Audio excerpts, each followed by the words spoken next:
murid tersebut di dalam kelas sehingga kelas lebih menyenangkan dan menjadi lebih semangat dalam belajar. Oke, berarti Anda menambahkan pendapat tadi ya dari Mbak Dela, yaitu harus Oke. kelas menyenangkan, kelas itu fun, terus menambahkan juga bahwa kelas itu panutan, ya harus menjadi panutan seperti apa yang disampaikan tadi ya oleh Mbak tadi Nur Rahayu tadi ya, harus jadi panutan. Oke. Nah, mau ditambahkan lagi enggak? Mau mengeksplor lagi enggak tentang menyenangkannya seperti apa atau menjadi panutannya seperti apa? Mau dieksplor lagi enggak? Dijelaskan lebih jelas lagi menurut versi Mas Hamim enggak? Tadi kan masih Belum bisa, short. Bu. Oh, belum. Ya, enggak apa-apa. Ada lagi yang mau menanggapi pendapat Mas Hamim mungkin seide, sependapat. Tapi teman-teman password hari ini kalian harus nulis di chat nama NIM dan pendapatnya ya. Jadi syarat hadir hari ini adalah 1 absen di SIM, 2 menyimak di WA group dan ketiga minimal 1 pendapat kalian, 1 ide bagaimana menjadi guru yang yang motivator. Ya, mungkin milik Mas Hamim tadi panutan, menyenangkan. Ada nggak yang punya ide? Mungkin belum disampaikan di sini. Seberapa harus menyenangkan? Kalau Mbak Dela tadi menyenangkannya maksudnya kita itu masuk ke dunianya. Apa sih yang dia sukai? Kalau maksudnya Mas Hamim ini sepertinya maksudnya menyenangkan itu di dalam kelas. Di dalam kelasnya itu harus menyenangkan. Nah, itu Mas Hamim cuman belum mampu menjelaskan lebih lanjut atau mengeksplorasinya. Mungkin ada teman-teman yang mau membantu, kebetulan di kepalanya ada ide. Oh, Mbak Swanindya, silakan. Ya, Bu. Menurut saya cara untuk menyenangkan dalam kelas itu menggunakan media alat peraga. Contohnya dalam diskusi kelas, pastikan anak-anak nggak bisa fokus dalam pembelajaran. Soalnya anak-anak gimana? Pastikan anak-anak nggak bisa fokus. Gimana? Nggak, maksudnya itu anak-anak kan pasti masih ada bayangan kayak permainan gitu, Bu. Coba wajah Anda agak ke atas biar temennya bisa lihat. Nah, gitu. Tampillah percaya diri karena Anda adalah calon-calon guru luar biasa. Gimana? Sampaikan pendapat. Tadi kan saya bilang untuk cara menyenangkan, mengaktifkan kelas itu salah satunya dalam menggunakan media alat peraga gitu. Contohnya alat peraga itu digunakan dalam diskusi per kelompok, itu kan pasti semua anak bisa fokus dalam diskusi itu dengan menggunakan alat peraga tersebut. Oh, oke. Ya, ada banyak. Kalau di kelas ada banyak ilmunya untuk bisa membuat kelas itu menyenangkan dan itu yang punya anak tarbiyah ya. Tadi itu nguji skripsi itu 5 orang itu 4 orang tuh bahas tentang bagaimana metode mengajar menyenangkan ya. Karena itu biasanya menarik, tapi menurut saya sudah terlalu banyak mahasiswa yang bahas tentang metode. Kalau bisa membahas hal-hal lain yang lebih up to date, yang lebih terkini gitu ya. Enggak artinya apa? Memang metode itu harus menyenangkan gitu. Jadi metode media. Nah, nanti teman-teman kalau di semester 4 akan belajar tentang metode mengajar PAI yang terkini itu apa sih? Yang teman-teman tuh dulu belum diajar gurunya pakai metode itu biasanya. Biasanya gurunya itu masih pakai diskusi, ceramah, tanya jawab, paling kuis atau Google Form, belum pernah diajar peta konsep. Kalian belum diajar ya pakai peta konsep, bagaimana ngajar sejarah peradaban Islam pakai peta konsep, bagaimana dengan permainan kartu, index matching card, bagaimana pakai gallery walk mengajar ya. Ya, gitu ya, atau everyone is a teacher here dengan berbagai variasinya. Oke. Ya, memang harus menyenangkan kelasnya supaya anak nggak bosen. Jadi anak itu pikirannya ada di dalam kelas. Seperti ini, teman-teman ini kalau hanya dengerin ibu aja biasanya walaupun on cam, pikirannya kemana-mana. Kenapa? Karena mendengar tuh pasif. Kalau sekarang kan Ibu suruh mikir nih. Bagaimana teman-teman minimal menghasilkan satu ide. Bagaimana agar teman-teman tuh mikir sendiri kalau bisa, nggak lihat milik teman ya. Jadi guru yang motivator versi Anda sendiri. Gitu. Nah ini paling enggak kan mikir. Kalau orang mikir kan aktif, nggak ngantuk ya. Kalau nguap belum tentu ngantuk, itu kurang oksigen aja, bisa minum air putih gitu ya. Oke, siapa lagi yang mau menyampaikan pendapatnya? Ya, Mas Rifki, silahkan. Nggih, Bu.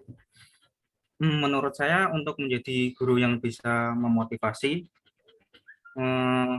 yang pertama kita harus menjadi guru yang berkualitas dalam bidangnya. Kedua, kita harus menanamkan mindset bahwa seseorang itu harus mempunyai tujuan, Bu, dan cita-cita. Jadi kan kebanyakan ya siswa kadang di sekolah males, nggak mau sekolah, kadang juga ya nggak mau mengikuti pelajaran. Nah itu kan karena mereka nggak tahu tujuan sekolah itu apa, arahnya kemana, besok mau apa.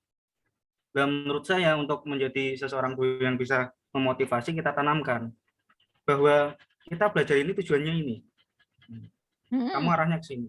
Nah, gitu. Biar mereka memotivasi, oh ini boleh ada itu ya, ada manfaatnya. Jadi orang kayak kebanyakan kita kan nggak suka kan, contohnya nggak suka sama matematika karena satu, kita nggak tahu gunanya matematika buat apa, tahu nggak? Pitagoras nggak buat apa, buat ngitung pas tuku bakso kan gitu. Pertama kita arahkan untuk menjadi tujuan cita-cita. Kebanyakan orang yang mempunyai motivasi itu karena mereka menurut saya mempunyai tujuan, Bu. Dan kebanyakan orang yang nggak punya tujuan pasti mereka males dan nggak tahu mau apa.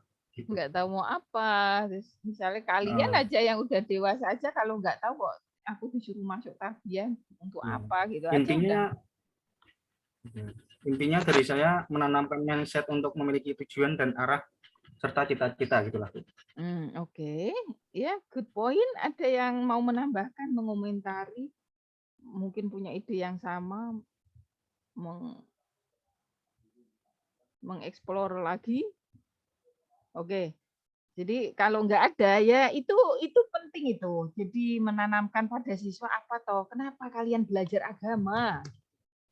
Kenapa? Kenapa kok harus belajar agama? Karena itu sudah jelas ya. Sudah jelas disebutkan ya bahwa kalau orang ditakdirkan baik, Allah akan takdirkan dia untuk faqih dalam hal agama.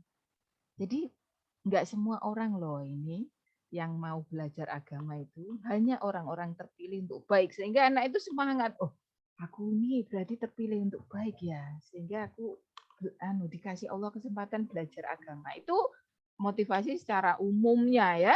Kalau secara simpelnya, setiap teman-teman ngajar topik apa, sampaikan ambak apa manfaat bagiku. Sampaikan. Misalkan mengajar tentang toharoh. Langsung apa manfaat bagi siswa itu apa? Itu setiap meeting beda topik, beda itu disampaikan ambaknya. Apa manfaat bagiku gitu ya. Itu akan lebih luar biasa lagi. Tujuannya belajar ini apa sih gitu. Oh, supaya bisa menjelaskan sehingga apa gitu ya. Apa manfaat bagiku. Oke, good point. Silahkan yang mau menyampaikan selanjutnya. Waktu kalian terbatas, hanya mungkin 30 menit lagi ya, kalau nggak cepet-cepetan ya. Baik, karena nggak ada yang ini, nggak ada saya Pak. Makanya saya panggil tadi. Coba Mbak Uswah sudah ya? Oh sudah ya tadi Mbak Uswah ya. Membuat bahan menarik tadi. Mbak Islamatun. Duh, kok guru adalah manusia yang digugu dan ditiru? Maksudnya gimana itu? Cara memotivasi, cara bagaimana agar Mbak Islamatun tuh bisa memotivasi itu gimana Mbak Islamatun? Mana Mbak Islamatun? Coba jelaskan ke Ibu.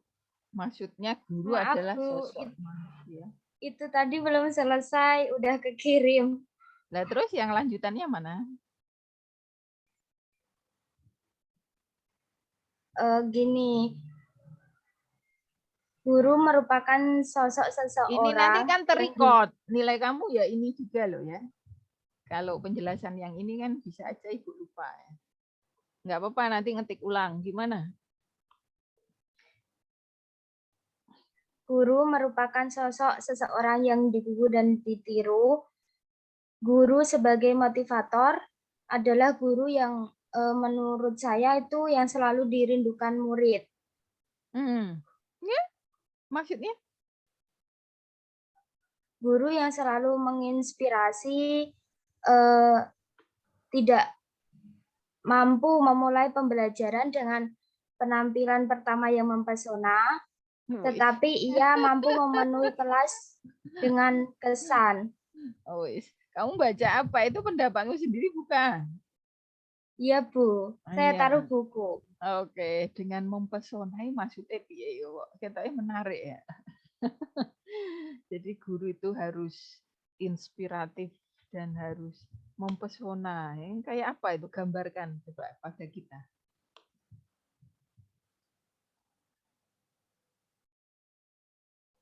Gambarkan, di maksudnya kasih contoh kayak atau dijelaskan lebih gitu loh, biar itu kan idenya menarik itu.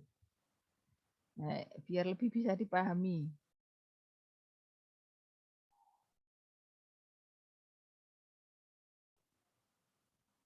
Halo? Kok malah diam? Ini kameranya apa? Sinyalnya hilang ya? Iya, sinyalnya hilang ya, teman-teman. Oke. Ya, sambil nunggu Mbak Islamatin, padahal menarik ya pendapatnya ya. Oh iya, dia hilang nih. Nih, nggak bisa dipin tuh. Oke, nggak bisa dipin ya. Oke, ada lagi yang lainnya yang mungkin membantu Mbak Islamatun menjelaskan atau menyampaikan pendapat kalian sendiri? Ya, guru, kata Mbak Islamatun tadi itu harus bisa menjadi inspirasi, ya, harus bisa mempesona, menarik itu. Jadi jangan guru itu pakaiannya itu aja kayak sampai saya inget temen saya itu bilang guruku ki koyo nganu pakaiannya ki koyo koyo koyo koyo cicak. Apa kok maksudnya kok cicak? Koyo apa ya hitam putih wae jadi. Nah, itu kan nggak menarik ya. Ya begitulah profesi guru ya, dituntut menarik. Tapi di sisi lain ya untuk menarik itu butuh modal ya. Jadi kalau nggak pinter-pinter milih yang apa lagi diskon atau gimana. Jadi ada tuh teman guru tuh pinter banget. Setiap ada diskon di mall tuh dia tahu tanggalnya, jamnya. Jadi dia itu bisa dapat produk berkualitas, harga mahal jadi murah. Nah, sampai seperti itunya ikhtiarnya untuk menarik, mempesona tadi. Nah, itu kan menarik, mempesona kan ada kaitan dengan fisik ya. Tapi kita nggak usah khawatir. Sebenarnya fisik itu yang penting bersih aja, yang penting bersih, rapi. Tapi lebih ke aura inner beauty itu yang dibangun oleh guru agama, oleh kita itu sebenarnya inner beauty. Jadi wajahnya nggak cakep-cakep amat, nggak masalah ya. Bahkan cenderung wajahnya nggak cakep pun nggak masalah. Tapi ada pancaran aura tadi ya, bekas wudhu, aura bekas banyak baca Quran, ya kan itu memancar ya auranya. Jadi aura orang-orang yang dekat sama Allah itu sejuk bener sejuk banget. Sejuk pasti kalian merasakan kalau memang guru itu, apalagi guru agama itu memang betul-betul melaksanakan apa yang diajarkan, mesti rasanya adem deket ya. kayaknya nggak begitu ganteng, nggak begitu cantik, tapi kok nyaman gitu. Deket itu nyaman gitu. Seneng bapaknya. Nah, seperti itu. Jadi kita harus membangun diri kita untuk seperti itu. Kalau kitanya sendiri kemerungsung, gelisah, kita nggak seneng dengan pekerjaan kita, wah ya jangan berharap. Nah, anak-anak itu akan senang deket kita. Gitu. Walaupun kita nggak mengatakan itu yakinlah itu akan nyampe. Karena hati itu akan bisa disentuh dengan hati. Jadi hati kita seperti apa, ya? Hati anak-anak kita itu akan tersentuh dengan itu. Kalau kita itu senang karena emosi itu menular, kita itu ngajarnya senang semangat, itu pasti anak-anak juga senang semangat. Mayoritas akan kena pancaran kita, ya, kecuali apalagi anak-anak, kecuali yang memang tertutup betul ya dengan banyak-banyaknya dosa ya mungkin nggak terpancar. Anak-anak mayoritas masih terpancar karena masih belum banyak dosa tadi. Jadi hati kita akan mudah nyetrum ke hati mereka. Baik, lanjut Mbak Sevi Indriani. Mana Mbak Sevi Indriani? Atau ada yang lain mau menyampaikan pendapat? Belum berani aku, Bu. Belum berani berpendapat. Like ditulis wani aku. Mbak Sevi kok dipanggil nggak respon kenapa? Apa hilang? Mana itu Sevi? Raise hand Sevi. Oh ini dia. Silakan Mbak Sevi. Ya, Bu. Silakan Mbak Sevi. Bu, izin naskem ya, Bu. Putus. Oh ya, putus-putus. Oke. Jadi menurut saya dengan cara memotivasi bagaimana menjadi seseorang yang bermanfaat dan bernilai. Seperti termotivasi karena keberhasilan seseorang. Jadi di sini peran kita untuk mengarahkan bagaimana sih caranya menjadi seseorang yang hebat itu. Jadi pada konsep ini seperti punya Mas Rifki tadi, memiliki orientasi tujuan seperti itu. Dalam contoh ini saya mengambil dari contoh Bu Hida. Bagaimana sih menjadi dosen? Kan dosennya sebagai pengajar yang inspiratif dan sangat bersemangat ketika mengajar. Jadi di sini saya pribadi sebagai calon pengajar termotivasi bagaimana menjadi sosok seperti Bu Hida, seperti itu, Bu. Baik, ya terima kasih. Oke, tapi tadi poinnya berarti sebenarnya sama ya dengan poin teman sebelumnya, tapi ada penambahan lah ya dari versi Mbak Sevi sendiri. Oke, ada nggak teman-teman yang punya poin yang berbeda? Saya nggak mau nunjuk ya. Ada nggak yang punya poin yang berbeda? Mas Aditama mungkin? Mas Aditama ini nonton bareng-bareng atau gimana ini?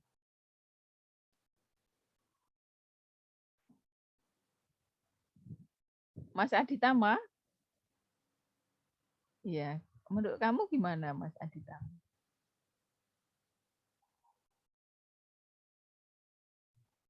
Belum ada suaranya.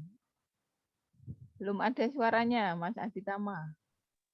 Maaf Bu, kurang fokus diganggu temen. Temennya nggak ikut kuliah toh?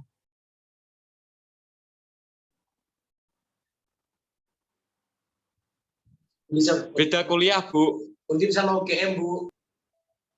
Ya, oke. Jangan mau diganggu ya, temennya suruh main dulu di sana di halaman rumah sana. Gitu ya. Ngusir temennya gini. Enggak yang ngusir siapa. Oke, ya ini Mas Aditama mau konsentrasi nih. Baik, jadi teman-teman tadi poinnya bagus-bagus ya. Nah, ada nggak yang punya poin baru selain dari yang sudah disampaikan? Ketimbang Ibu nunjuk ya. Nah, Ibu itu sebenarnya lebih suka kalau kalian itu sukarela. Sukarela itu artinya nggak dipaksa. Tapi kalau Kalau nggak ada yang mengajungkan, ketimbang waktunya habis, ya coba Mbak Siti Aziza.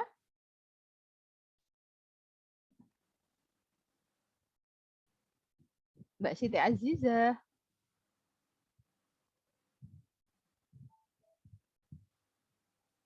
Kok nggak ada Mbak Siti Aziza ya? Oke, selanjutnya Mbak Siti Aziza nggak ada kemana? Ini dia kemana ini? Apa nggak kedengaran? Nanti Komting tolong Mbak Siti Aziza suruh japri saya ya. Ada masalah ini. Ya. Oke, lanjut. Septian Adi Prayogo. Mas Septian, coba kamu sampaikan ide kamu untuk menjadi guru yang motivator tuh menurut versi Mas Septian seperti apa sih? Menurut saya, Bu, menjadi guru yang motivator itu terbentuk oleh karakter guru sendiri, Bu.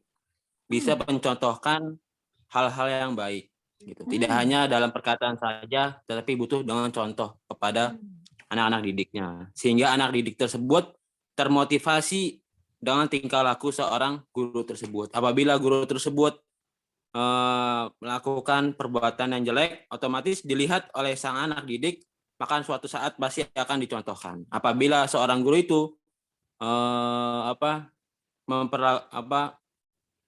perilaku yang baik lah, itu perbuatan baik, otomatis nanti suatu saat sang anak didik akan mengikuti guru tersebut, gitu.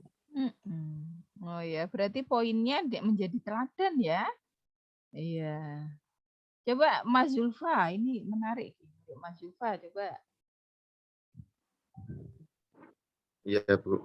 Pendapat saya agar menjadi pendidik yang motivator, yaitu sebelum pembelajaran agar selalu memperbarui niat-niat peserta didik.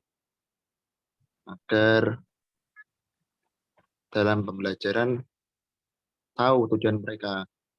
Apakah aku di sekolahan untuk apa? Dan tepat sasaran. Gitu, Bu. Intinya berarti apa intinya? Ya, meluruskan niat mereka. Oh, oke. Oke, meluruskan niat mereka ya.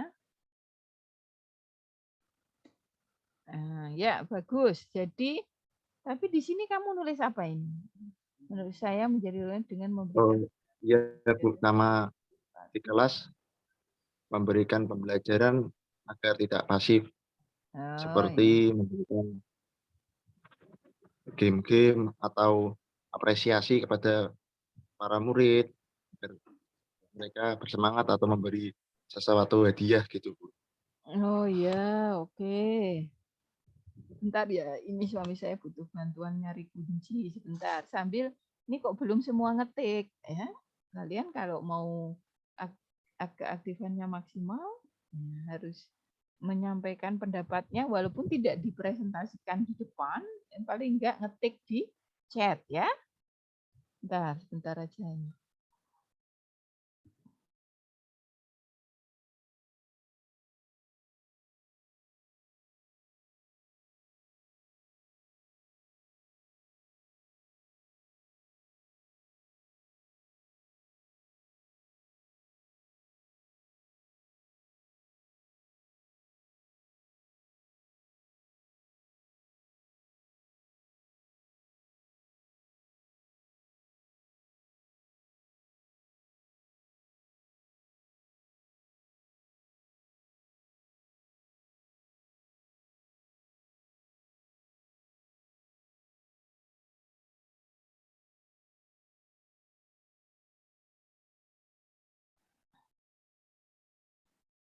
Baik, teman-teman, semuanya idenya baik-baik ya. Coba yang tampak, yang ada enggak yang belum selesai ya kalian? Ini kalian jumlahnya 41, yang nulis di chat nih baru kira-kira enggak ada 20 orang ya. Ya. Kalian harus tuliskan itu minimal 1 ide saja. Baik, ya. Ada lagi teman-teman? Bu, izin menambahkan, Bu. Ya, silakan Mbak Hesti. Nah, tadi sudah disampaikan selain kita selalu meluruskan niat siswa kita dan mengajak memberi reward kepada siswa kita juga harus mampu mendorong siswa kita untuk selalu berprestasi, Bu. Misal ada suatu event dari organisasi lain atau instansi lain, kita mengajak siswa agar mengikuti kegiatan tersebut atau perlombaan tersebut. Dan itu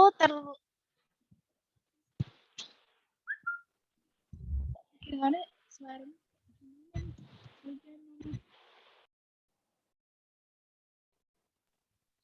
Gimana? Mohon maaf, Bu.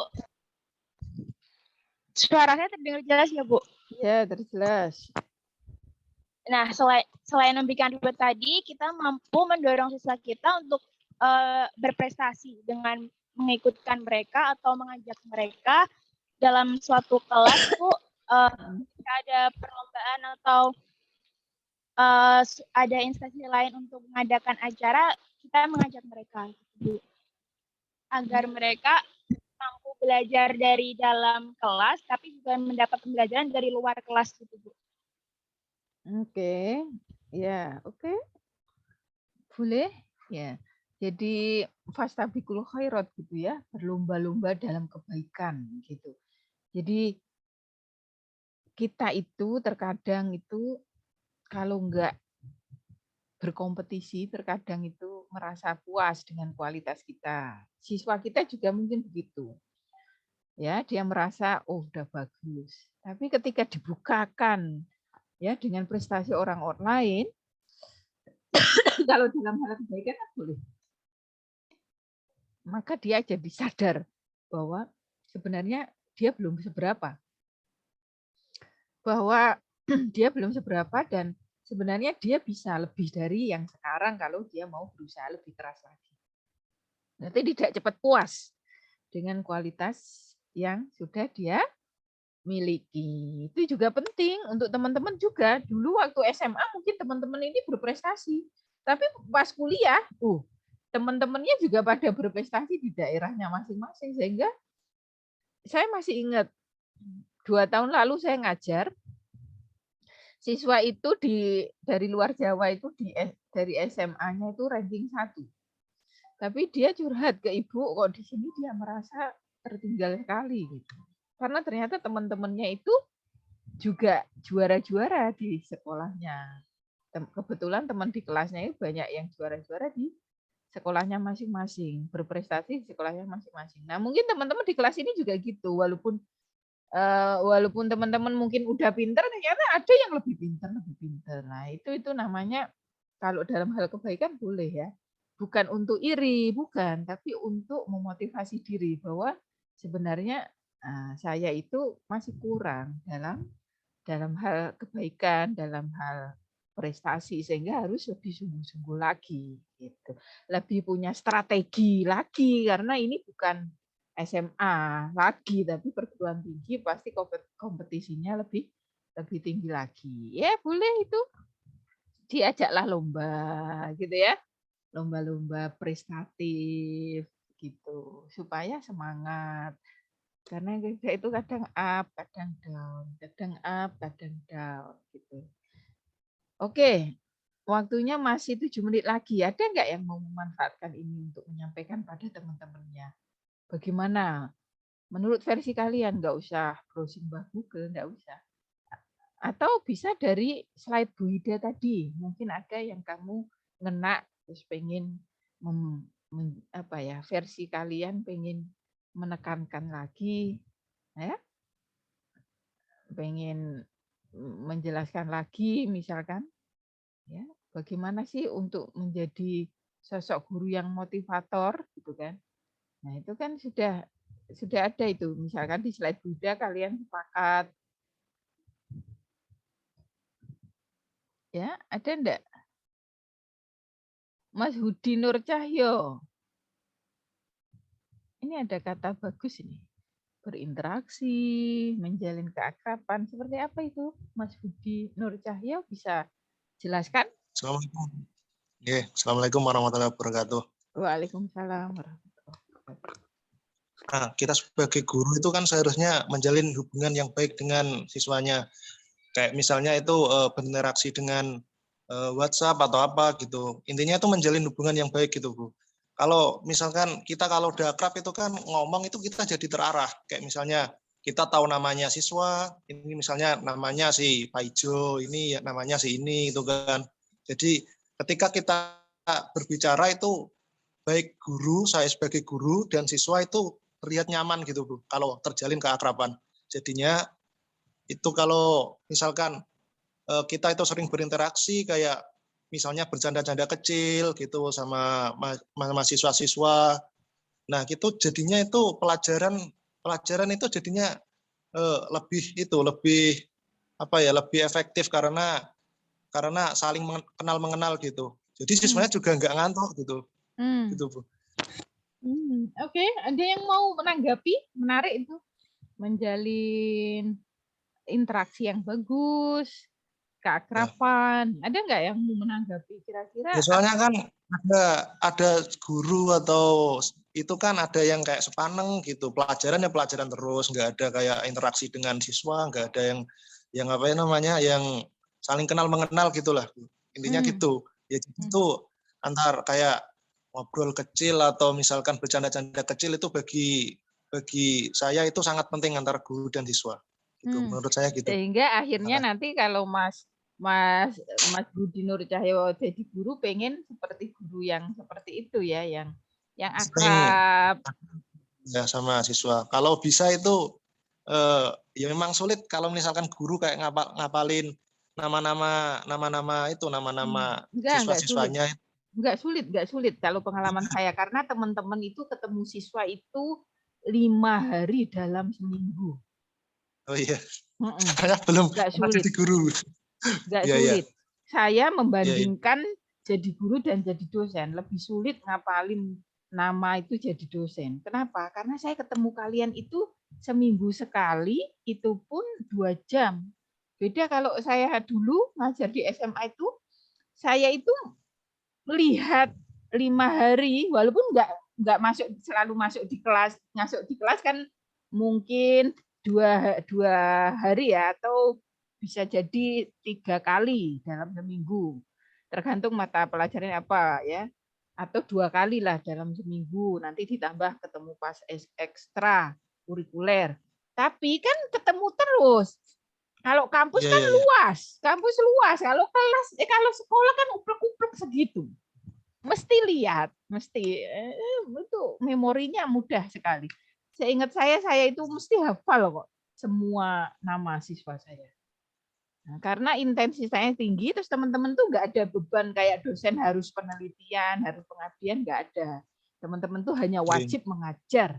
Jadi yakin, optimis, teman-teman nanti bisa menghafal semua nama-nama.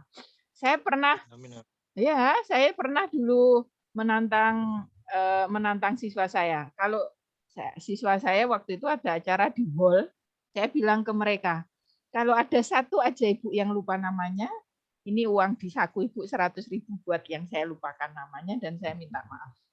Alhamdulillah, ternyata hafal semua seluruh hall. Ya.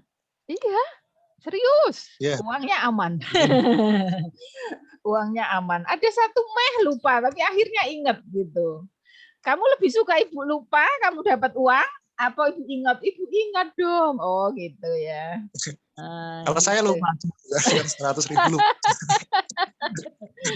Ya, tapi satu hall diingat dia satu-satunya dilupakan ya nelongso ya toh. kecuali yang dilupakan banyak orang. Ini yang dilupakan satu orang, berarti yang paling nggak penting dong gitu ya. Dia merasanya begitu dong. Nah, untung terus saya dikasih pertolongan Allah. Mending kalau saya lupa lebih dari 3 orang kan ada temennya. Ini lupa 1 orang ya. Namanya keselip-selip gitu, kayak mirip siapa gitu kan. Tapi untungnya terus ingat. Dan ternyata waktu sudah acara selesai, saya tanya serius sambil guyon sih. Tadi kalau Ibu lupa kamu dapat uang 100.000 loh. Lebih suka mana? Ibu lupa sama akhirnya ingat. Ya inget tuh Bu, gitu. Maaf, montong Bu, ini baterai saya tinggal 1%, ini mati lampu. Nanti kalau Ya, mohon maaf. ini udah mau selesai kok, 5 menit lagi. Semoga aja baterainya bisa kompromi ya. Baik teman-teman, jadi sudah banyak ya ide-ide yang kalian sampaikan. Ya kalau yang dikatakan Mas Nur Cahyo itu saya sering diskusi sama teman-teman kakak-kakak tingkat kalian itu, tantangannya itu bagaimana kita akrab tapi tetap wibawa. Ada nggak yang bisa komen? Ada nggak yang bisa komen? Jadi anak tuh nggak ngelunjak, bisa nggak ngelunjak gitu, nggak ngelunjak, apalagi sampai mendikte nilai. Bu kan saya baik sama Ibu, saya dekat, saya sering bantu. Kenapa saya tidak dapat nilai 100 misalnya? Itu ada loh kayak gitu. Nah itu kamu gimana biar bisa dekat, akrab tapi tetap wibawa, itu gimana caranya Mas Nur Cahyo atau teman-teman yang lain? Ya tetap menjaga keseriusan, misalkan kayak apa namanya di saat apa namanya waktu pelajaran gitu kan sebagian kan kalau misalkan kita udah akrab itu kan memang ada sebagian itu yang kelihatan kayak nyepelein gitu. Kalau misalkan kita itu waktu pelajaran itu mendikte siswa kalau pelajaran itu harus serius ya kayak gitu, itu kan jadi siswa itu udah terlatih gitu. Oh berarti ini meskipun guru ini itu akrab, kayak ramah gitu. Tapi kalau masalah serius ya harus serius gitu. Jadi kalau misalkan kayak ya intinya gitu. Supaya intinya maksudnya, tapi makna serius tuh apa? Karena ada guru yang di kelas tuh justru seneng banyo, seneng humor, tapi tetap wibawa. Sementara yang serius malah sepaneng gara-gara pengen jaim, malah membosankan mungkin. Tapi that's good point, artinya bisa menempatkan diri ya. Ya, karena bateraimu mau habis, ya kita sampaikan aja ya, Mas Nur Cahyo. Jadi biar wibawa, sebenarnya wibawa itu adalah aura. Aura itu muncul dari dalam. Jadi kalau seakrab apapun kita dengan siswa kita, kalau kita mau tetap wibawa, maka punyailah cahaya ilmu yang jauh lebih mencerong, jauh lebih besar daripada siswa kamu. Paham enggak? Iya Pak.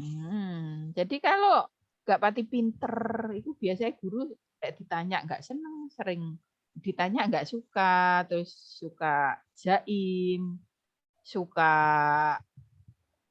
mungkin juga ditanya marah juga ya dengan konteks tertentu. Tapi kalau guru itu banyak baca, emang ilmunya itu seperti kiai dengan santri itu loh, ilmunya itu jauh dengan siswanya.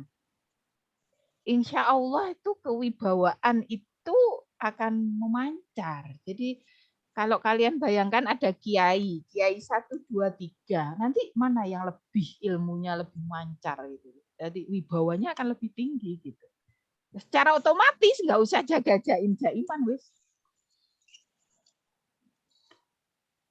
Itu pesan dari Kiai Sahal itu begitu. Kebetulan suami saya kan santri di Kajen Pati ya. Berguru langsung pada Kiai Sahal, berguru langsung pada Kiai Maimun Zubair itu kan. Beliau pesannya begitu, nggak usah khawatir. Misalkan kalian ada di antara guru-guru, kalau kalian memang punya ruh yang istimewa, artinya memang punya ilmu yang di atas rata-rata, itu mencerong sendiri kok. Maksudnya cahaya lain jadi redup. Sama dengan siswa. Walaupun kalian akrab, itu siswa kamu nggak akan berani nggak akan berani ngelama atau ngelunjak. Kecuali anak-anak bermasalah banget dan dia memang etikanya pada siapapun bermasalah. Ya. Tapi anak-anak yang normal apalagi yang ngerti akhlak, nggak akan pernah berani melunjak walaupun kalian tuh mengakrabkan diri sama siswanya tadi. Karena apa? Karena ada inner power, wibawa yang terbangun. Gitu. Rasa sungkan itu tetap ada, enggan tetap ada walaupun kalian itu sangat akrab, bergurau, bahkan makan di kantin bareng. Gitu. Jadi bangunlah itu. Mas Cahyo wis hilang deh. Oh ya wis mati. Mari kita karena Mas Cahyo wis mati baterai ini dan waktunya juga udah cukup. Mari kita tutup dengan udah cukup ya teman-teman ya. Jadi intinya itu nomor 1 teman-teman keteladanan, yang kedua kompetensi. Memang betul-betul kita itu kompeten. Kita itu guru yang memang pinter di bidang kita. Sehingga nggak usah disuruh menghormati kita, ya siswa itu akan menghormati kita, akan mendengarkan kita. Terus kalau kita mampu menjadi teladan, ya itu akan masuk ke hatinya, akan menjadi pendorong otomatis ke mereka, tidak akan keluar dari telinga kiri ke telinga kanan. Jadi nomor 1 keteladanan. Untuk itu kalau ingin siswa-siswa kita cemerlang, kita sendiri harus ikhtiar untuk cemerlang. Cemerlang dalam hal akhlak dan ilmu. Terus diasah, terus. Kecerdasan emosional dan spiritualnya, jangan hanya intelektualnya. Manfaatkan itu UKM, organisasi untuk mengasah soft skill kita, ya, sehingga kita itu jadi sosok yang unggul, yang berkualitas, yang berwibawa, yang kata-katanya powerful, ya, yang bisa dicontoh, yang bisa tidak usah banyak kata berbusa-busa, itu sudah bisa menyemangati. Dan ya saya sering kok itu belajar. Kalau kita mahabbah sama guru, ya itu kita itu jadi semangat. Maka teman-teman ini kalau pengen nanti yang anak didiknya itu juga semangat belajar, ya bangun rasa sayang itu, rasa sayang pada kalian sebagai gurunya. Teman-teman saya sendiri sekarang kalau pengen kuliahnya bagus, bangun rasa sayang pada dosen-dosennya. Ya, jangan enggan untuk mengirimkan Fatihah, doa, begitu supaya supaya apa? Ada keberkahan ilmu dari guru-guru kalian, dari dosen-dosen kalian. Nanti kalian sendiri kalau jadi guru juga begitu, ya. Kalau anak-anaknya lagi ujian didoakan, itu nanti nyambung dengan hati. Jadi kalau saya boleh sharing ke teman-teman itu, kalau mau jadi motivator tuh yang lebih dibangun itu bukan fisik, tapi ikhtiar batiniah kita. Ya, karena motivasi itu terkait erat dengan hati, terkait erat dengan emosi. Hati hanya bisa disentuh dengan hati. Maka kalau ingin menjadi guru yang juga motivator, kita berusaha untuk terus membenahi jiwa kita, kualitas jiwa kita, kualitas ruhiyah kita, kualitas diri kita, terutama apa? Kecerdasan emosional kita, kecerdasan spiritual kita, hubungan kita dengan Allah dan hubungan kita dengan orang tua dan dengan makhluk yang lainnya. Nah, itu terjalin dengan baik. Itu ya, sehingga itu bisa membuat pribadi kita itu pribadi yang baik. Kalau kita itu pribadi yang baik, insya Allah juga bisa menghasilkan generasi-generasi yang tidak hanya baik tapi juga unggul, gitu ya. Baik, jadi intinya jadi teladan, kemudian terus berbenah diri. Setiap hari harus lebih baik dalam hal akhlak dan ilmu. Terus sampai pada akhirnya teman-teman nanti jadi guru yang tidak diragukan kualitasnya, guru yang bisa menikmati profesi gurunya Karena semua orang, karena meyakinkan semua orang melihat misalkan sosok Mbak Dian atau sosok Mas Fazal ini cemerlang memang, wajahnya aja mencerong. Bekas-bekas Al-Farid sujudnya ada, bukan berarti ada item-itemnya ya. Enggak ya, bukan berarti ada bekas sujudnya, enggak.